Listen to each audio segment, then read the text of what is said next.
Massachusetts General Hospital. It's late, and Harold Ott, a surgeon, has been working since dawn. He began his day treating patients in the operating room.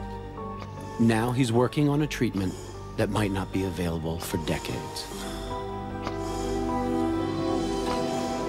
The reason why we're all working here late, is because we want to help patients. We do these experiments because we know that there is patients that need a replacement organ and can't get one.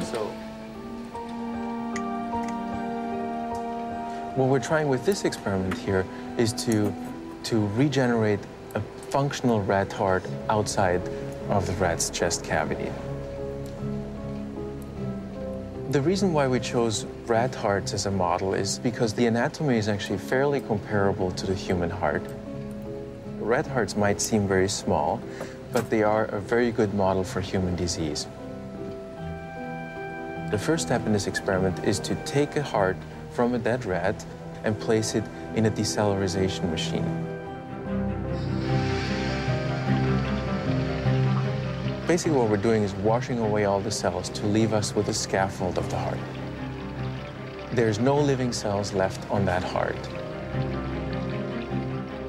They've got to get this part right, because when this procedure is finally perfected for human use, it's crucial that there be no cells that could potentially be rejected by a future recipient of that organ.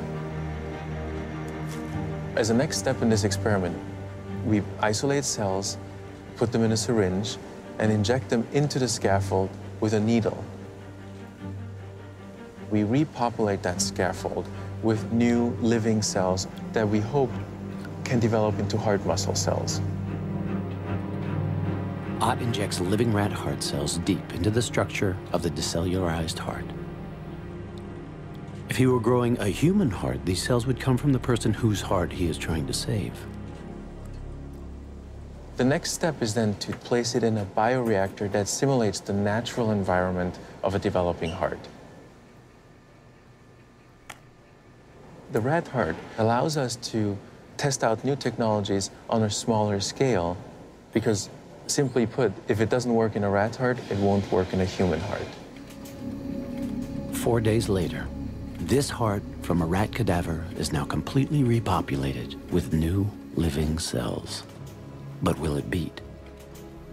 Harold administers a shock the same way a paramedic jolts a heart attack victim back to life. The first moment when you look at this heart and you see it take its own beat, what becomes overwhelming in that very moment is the hope that this might be the first step towards growing an organ that can be transplanted. The beating of this tiny heart signifies a strange and remarkable point in human history: our ability to reanimate a dead organ.